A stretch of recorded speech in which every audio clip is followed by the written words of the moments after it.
ज्यादा लंबे समय तक भी किसी के यहाँ मेहमान मत बनो।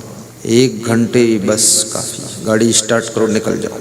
ससुराल में भी बहुत ज्यादा दिन डेरा मत डालो, 1-1 हफ्ते का। अगर ससुराल में 2 दिन रहोगे तो साला साली कहेंगे जीजा जी जीजा जी जीजा जी, और 4 दिन रहोगे तो मन मन में कहेंगे जीजा जी घर जा जी घर जा जी। 7 दिन रहोगे तो फिर क्या कहेंगे, जीजा जी घर जा जी, ना जा जी तो कहीं जा जी, लेकिन यहाँ से जा जी। 10-15 दिन रुक जाओगे, डेरा डाल दोगे तो साला और साली आपस में सास ससुर सब सलाह करेंगे ये जमाई जी कब जाएंगे। आपस में कुछ चर्चा कर रहे थे जाने की कि नहीं, तो साला साली मन में क्या सोचेंगे, जीजा जी घर जा जी, ना जा जी कहीं जा जी, मर जा जी पर यहाँ से जा जी। इसलिए ससुराल में भी ज्यादा डेरा मत डालो और गरीब भी मत बनो। ससुराल से ज्यादा धनवान बनो।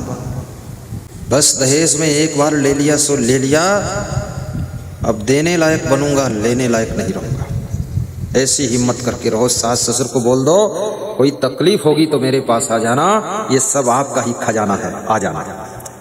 ऐसा बोलो, बहुत बड़ा दिल रखो। और आज आपके बीच में एक बात मैं बता देता हूँ, जो बहुत बुजुर्ग हैं, कमज़ोर हैं, जर्जर हैं, जिनकी कोई सेवा करना नहीं चाहता है, वे लोग कृपया मुझे याद करना। ऐसी जगह आपको रख दूंगा,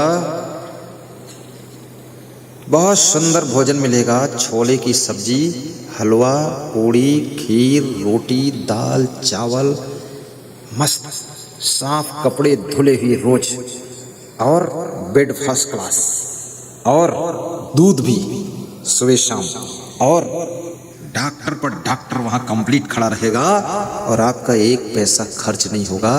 ये फ्री सेवा मैं करवा दूंगा। लेकिन आत्महत्या मत करना, आत्महत्या मत करो, और घर में ज़्यादा लड़ाई झगड़ा मत करो। फिर अशोक सिंह को बता देना, राहुल सिंह को, कि मेरी अब बस। तो मेरा एक भक्त रहता है दिल्ली में, उसका नाम है भगत राम। क्या नाम है? भगत राम। 400 ऐसे लोगों की सेवा वो कर रहा है। 400 में तुम्हारा भी नाम आ जाएगा, वहीं शिफ्ट कर देगा। महात्मा गांधी के पोता जो नासा में वैज्ञानिक थे, उनकी सेवा करने वाला कोई नहीं था उनके घर, तो वे भी वहीं पर लास्ट में आए थे और मुझे मिले थे। सोचो, महात्मा गांधी के पोता, तो तुम्हारी भी सेवा वहां हो जाएगी।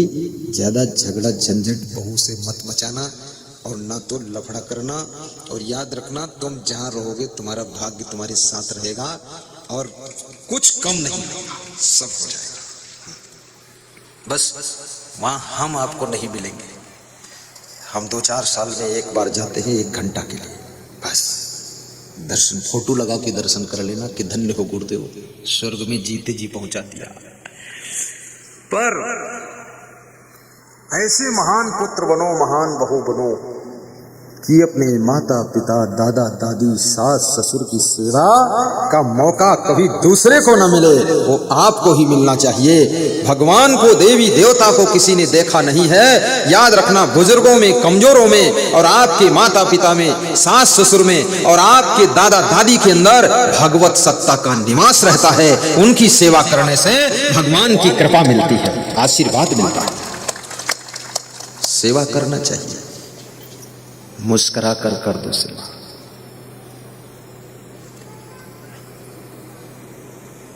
और सेवा का अर्थ ये भी नहीं है कि अगर तुम डॉक्टर हो, तुम शिक्षक हो, तो नौकरी छोड़ करके वहां बैठ जाओ लोटा कमंडल लेकर के, लो मैं ही पानी पिलाता हूं। ये अर्थ नहीं। उसका मैनेजमेंट कर दीजिए, सिटिंग कर दीजिए। आप 60,000 रुपये महीने कमा रहे हो, 5,000 महीने पर एक कर्मचारी रख दीजिए कोमल हृदय का, कि आप यहीं रहोगे, कपड़े धोओगे, झाड़ू लगाओगे, पोछा लगाओगे, इनको समय समय पर सब खिलाओगे, और सुबह शाम मैं भी मिलूंगा, पिताजी के पैर छू लूंगा। 5,000 में सेवा हो रही, उधर 60,000 कमा रहे हो, समझो 55,000 ही आ रहा है, 5,000 पिताजी की सेवा में जा रहा है। दमादम मस्त कलंदर, तुम्हारा पहला नंबर, तुम 24 घंटे थोड़े वहां बैठे रहो। ऐसी सेटिंग करो, मैनेजमेंट, घर की घर लपड़ा करो। हाँ, अब कौड़ी खर्च नहीं करोगे तो सेटिंग कैसे बैठे। एक प्रेस में गया मैं लखनऊ में, तो वहां जो प्रेस के मालिक थे वे बहुत कमजोर थे, तो उनकी सेवा में एक आदमी लगा था कर्मचारी। मैंने पूछा क्या वेतन मिलता? बोले 6,000 महीना। बोले मैं पूरी इनकी सेवा करता हूँ, तेल मालिश करता हूँ पैरों में, भोजन खिलवाता हूँ और इनको पीठ पर लाद करके इधर से उधर बिठाता हूँ, बिस्तर बिछाता हूँ, रोज चादर बिस्तर की धोता हूँ और इनके कपड़े रोज धोता हूँ, स्नान कराता हूँ और इनको ऐसे रखता हूँ प्यार से। गुरुदेव मैं भी सुखी हूँ, ये भी सुखी हैं। इनका लड़का बहुत बड़ा प्रेस चला रहा है जिसमें 600 लोग कर्मचारी काम कर रहे हैं। वो सुबह शाम आ करके 10 मिनट अपने पिताजी के पास बैठकर हाल चाल पूछता है और छाछ में केसर डालकर इनको खिलाता हूँ और शाम दूध में केसर डालकर पिलाता हूँ। तो उनका चेहरा चमकता था। मैंने कहा पद्मधर मालवी क्या हाल है? बोले स्वर्ग में हूँ गुरुदेव, बेटा समझदार है, धन भी खूब आ रहा है और सेवा भी बहुत अच्छी हो रही है, ऐसी सिटिंग भी कर दो। और ज्यादातर लोग मैनेजमेंट नहीं कर पाते। आप स्वयं वहां कहां बैठ सकते हो? जैसे मेरे गुरु की सेवा मैं थोड़े बैठ सकता हूँ, मैं बैठूंगा तो इधर प्रवचन कौन करेगा? अब गुरु का आदेश है देश विदेश में प्रवचन करो, लेकिन वहां का मैनेजमेंट हमको करना पड़ेगा। किस तरह उसको मैनेज करना है, सेटिंग करनी है, तो वहां वो सुखी रहेंगे, प्रसन्न रहेंगे। अगर साधुओं की कमी है तुरंत वैतनिक आदमी लगा दूंगा फटाफट, तकलीफ नहीं होना चाहिए, रोज मोबाइल से बात हो जाती है। और यहाँ कोई ऐसा नाश्ता लाता अपने घर से बनाकर उसको पैक कर वहां भेजता हूँ नेपाल बॉर्डर कि गुरुदेव खाएंगे, मैं नहीं खाऊंगा। ये ध्यान रखना चाहिए अपने गुरु का, अपने माँ का, अपने पिता का, अपने सास ससुर का, अपनी वाइफ का, अपने पति का और अपने बच्चों का, सबका जो ख्याल करता है वो बहुत बड़ा बुद्धिमान हो जाता है और उसकी उन्नति होती है। सबका ख्याल करो, आपाधापी मत करो, स्वार्थीपना मत करो। तो ये प्रश्न का उत्तर है। गाइए श्लोक बोलिए, 2 बार गाऊंगा श्लोक, आप याद कर लीजिए। मूर्खा यत्र न पूज्यन्ते धान्यं यत्र सुसञ्चितं। मूर्खा यत्र न पूज्यन्ते धान्यं यत्र सुसञ्चितं। दाम्पत्ये कलहो नास्ति श्री स्वयं श्री स्वयं। तो मैं एक कहानी सुना रहा था, वो तीसरा मेहमान आया, रात को 12 बजे दरवाजा खटखटाया। पत्नी ने कहा मैं नहीं उठूंगी, तुम जाओ। तो पति बोला चलो ठीक, तुम मत उठो लेकिन बोलो कुछ मत, अन्यथा सुन लेगा तो नाराज होगा, लौट जाएगा, कभी आएगा। बोले इसीलिए तो जोर बोल रही हूँ, ऐसे मूर्ख लोग कभी ना आए। जिसका दिमाग गर्म हो जाता ना, वो फिर कंट्रोल करो तो कंट्रोल होता भी नहीं, बोलते चला जाता है। तो पति उठकर गया, खिड़की से देखा, दरवाजा खोला और कहा आइए साले साहब, धन्यवाद। क्या बात है, साला साला आया। और ज्यों ही नाम सुना साले साहब, पत्नी ने रजाई फेंका और छलांग मारकर आ गई। आइए भाई साहब आइए, बैठिए बैठिए। रात में ही नाश्ता बनाया, हलवा देसी घी का खिलाया। तो पति ने कहा अरे तुम्हें नींद आ रही, ठंडी लग रही, तुम सो जाओ। अरे बोले ये कोई मित्र थोड़े है, ये मेरा भाई आया है, इसके लिए क्या मेरे को नींद ही नहीं आ रही है।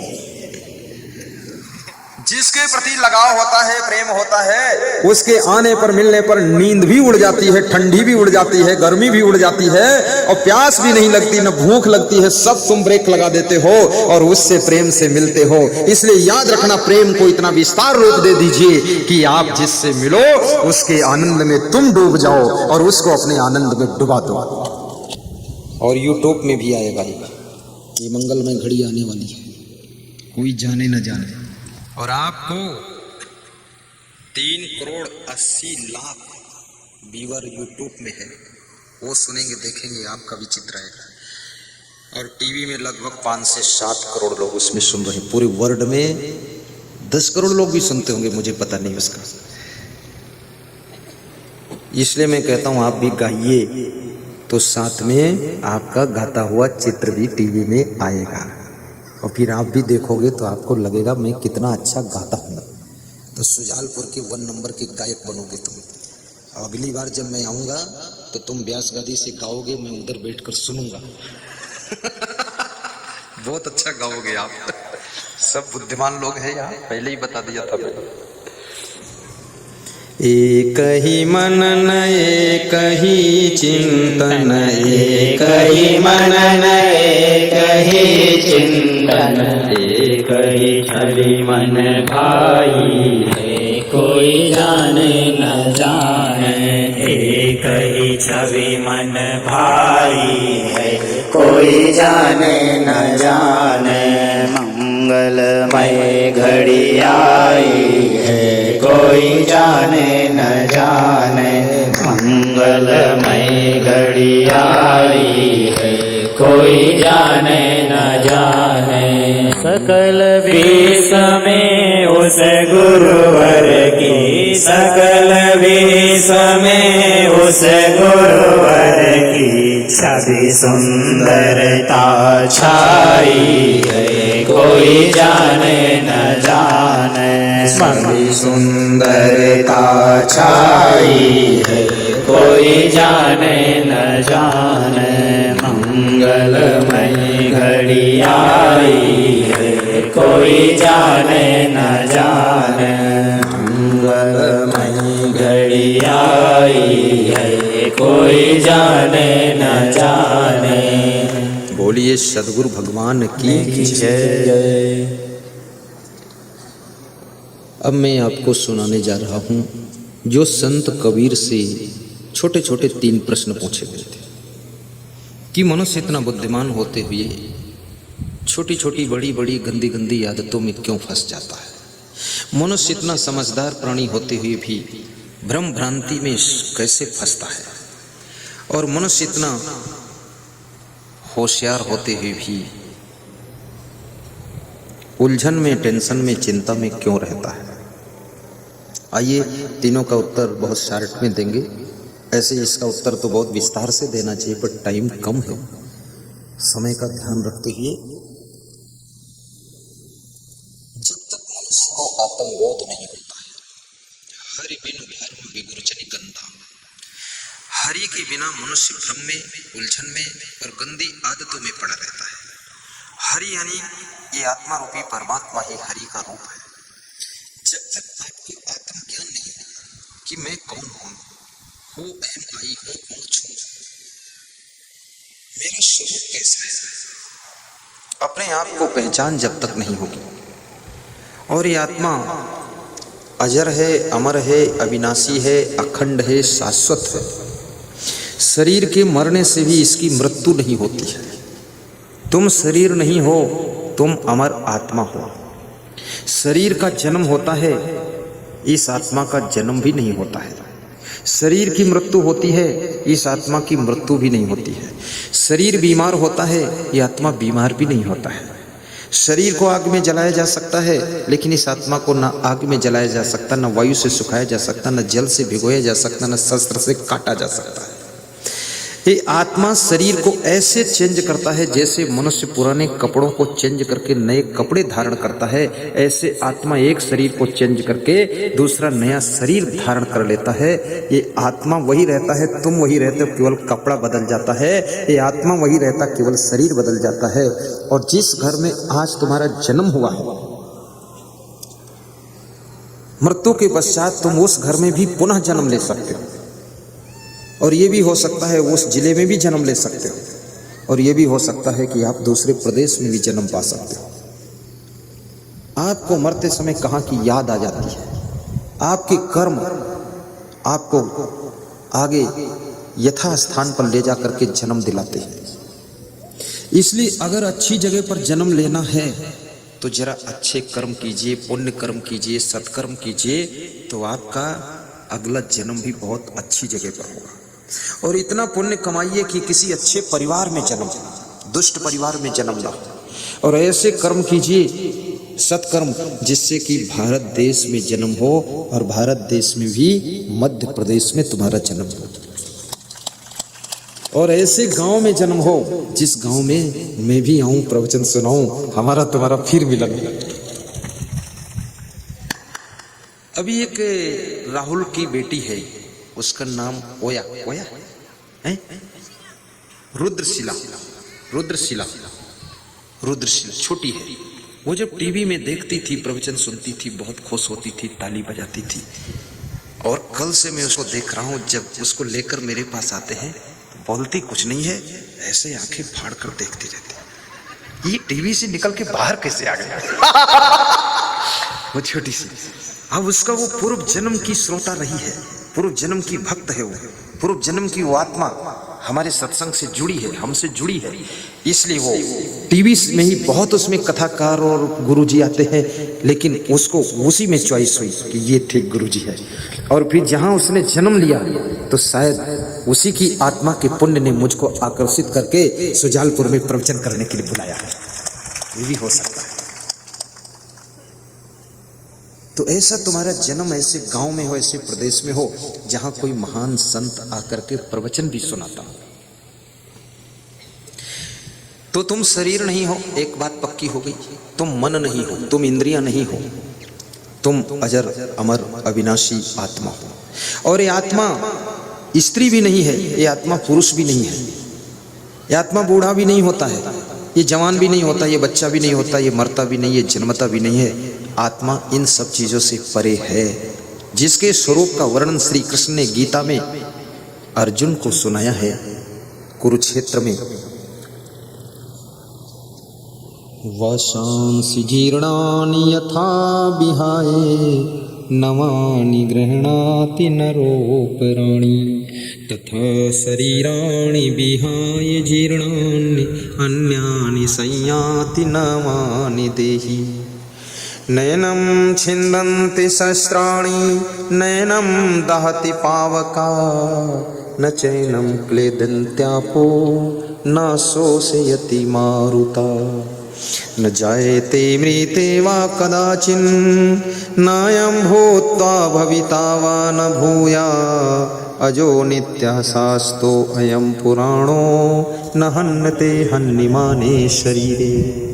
जो मैंने हिंदी में अभी तक आत्मा के बारे में बताया था, वो इस संस्कृत में कृष्ण भगवान ने अर्जुन को बताया है। ये आत्मा के स्वरूप को पहचानो, और जब तुम आत्मा के स्वरूप को पहचान लोगे तो अब पक्का हो गया। देखिए भ्रम आपके टूटेंगे, कैसे टूटेंगे? शुद्धोसी बुद्धोसी निरंजनोसी संसार माया परिवर्जितोसी। शुद्धोसी बुद्धोसी निरंजनोसी संसार माया परिवर्जितोसी। संसार स्वप्नं तज मोह निद्रा मंदाल सावाचि मुवाच पुत्रम मंदाल सावाचि मुवाच पुत्रम। भाव बताता हूं, आत्मा जब किसी की मृत्यु होती है, शरीर को दफन किया जाता है, आत्मा दफन नहीं होती है, आत्मा तो पहले ही विदा हो गई है। और जब इस शरीर को आत्मा छोड़ती है, ये जीव छोड़ता है, तब ये शरीर रहता है लेकिन एक्टिवेट नहीं होता है। आंखें रहती पर देखती नहीं, कान रहते पर सुनते नहीं, दिमाग रहता पर सोचता नहीं, मुंह रहता पर बोलता नहीं, हाथ रहते पर उठते हिलते डुलते नहीं। हाथ तो गए नहीं कहीं, ना आंख गई ना मुंह गया, सब है लगा फिट सिस्टम, लेकिन केवल आत्मा चेतना, केवल आपकी प्राण, आपका जीव इस शरीर को छोड़कर निकल गया। अब जितने लोग बचते हैं वो रोते हैं। कोई कहता मेरा पति मर गया, कोई कहता मेरा बेटा मर गया, कोई बोलता मेरा भाई मर गया, कोई बोलता मेरा बाप मर गया, कोई बोलता मेरे दादा मर गए। एक आदमी के साथ में 18-18 रिश्ते होते हैं, 18-18 नाते जुड़ते हैं एक जीव के साथ। अब सब रोते चिल्लाते हैं, क्यों? क्योंकि कोई उसको छोड़ना नहीं चाहता था। क्यों? क्योंकि उससे मोह हो गया, प्रेम हो गया, लगाव हो गया, ममता हो गई। अब उसको छोड़ने की इच्छा नहीं थी, पर मृत्यु ने छुड़ा दिया। और कोई मरना भी नहीं चाहता है, किसी का मन नहीं कि मरूं यहाँ, लेकिन फिर भी मरना पड़ता है। अब मरना पड़ता है, मरने की व्यवस्था कितनी अच्छी व्यवस्था है। आप मर जाते हो, आपको नया शरीर मिल जाता है। आप मर जाते हो, सीट खाली हो जाती है। आप मर जाते हो, जो लोग आपसे परेशान हैं उनको भी राहत की सांस मिल जाती है। आप मर जाते हो तो आपके आने वाली पीढ़ी को स्वतंत्र कुछ करने का मौका भी मिल जाता है। हाँ, जिनको स्वतंत्र मौका आपकी वजह से नहीं मिल रहा, तो वे लोग मन में जाप करते हैं कि ये कब मरेंगे, कब मरेंगे, कब मरेंगे। ऐसा भी सोचते हैं। कितने लोग कहते भी हैं, अरे ये तो पहले से ज्यादा तंदुरुस्त लगती तो मरबई न करी लगती। पर ऐसी अशुभ कामनाएं करना नहीं चाहिए। जब किसी के प्रति तुम अशुभ कामना करते हो तो तुम्हारी शक्तियां, तुम्हारा तेज वो क्षीण होता है, तुम्हारी वाणी का प्रभाव कम हो जाता है। इसलिए अशुभ कामना कभी मत करो, जीने दो। और शरीर दफन हो जाता है, फिर लोग कहते हैं मरने के बाद वो भूत हो गए, प्रेत हो गए, चुड़ैल बन गए। अब सवाल ये खड़ा होता है, आत्मा दूसरी जगह जाकर जन्म ले लिया है और शरीर आग में जलाकर दफन हो गया है, तो ये भूत प्रेत चुड़ैल तीसरी चीज बीच में बची कौन सी जो बन गई है भूत प्रेत? ये भूत प्रेत नहीं शब्द था, ये भूतपूर्व। जैसे कोई विधायक है भूतपूर्व हो गया, तो भूतपूर्व का मतलब ये नहीं कि भूत प्रेत हो गया। तो वो आदमी पहले था अब नहीं है, उसको भूतपूर्व कहते हैं। उसको कहते हैं भूत हो गए, बीत गए, पास्ट हो गए, पहले थे अब नहीं है, उसको भूत कहा जाता है। अब धीरे धीरे लोगों ने भूत शब्द के अर्थ को बिगाड़ करके ऐसा मान लिया कि भूत कोई विशाल शरीर में होता है जो पकड़ता है, रगड़ता है, मारता है। ऐसा कुछ नहीं है। भूत प्रेत चुड़ैल मरही मसान नटवीर खबीस जिंद परिंद ओझा बेगा नाउत जंतर मंतर तंत्र टोना टंबर जादू साढ़े साथी सरिसर मंगल टेढ़ा सीधा शकुन अपशकुन लफड़े में लफड़ा झुट्ठी में झुट्ठा सब व्यर्थ होता है। हाँ, ये सब भ्रम छोड़ो। यदि कोई ऐसा मंत्र होता कि जिस मंत्र को लोग कहते मारक मंत्र, जिसके ऊपर मारक मंत्र जाप करा दो वो मर जाता है, तो अपन आतंकवादियों के ऊपर मारक मंत्र का जाप कराते हैं और पाकिस्तान की तरफ जाप कर दो, सब आतंकवादी मर जाए। कुछ मारक वारक मंत्र नहीं है, ये तो सब अपने आप ही मरेंगे। मृत्यु लोक है, यहाँ कोई बच ही नहीं सकता है, सबकी एक दिन मृत्यु होती है।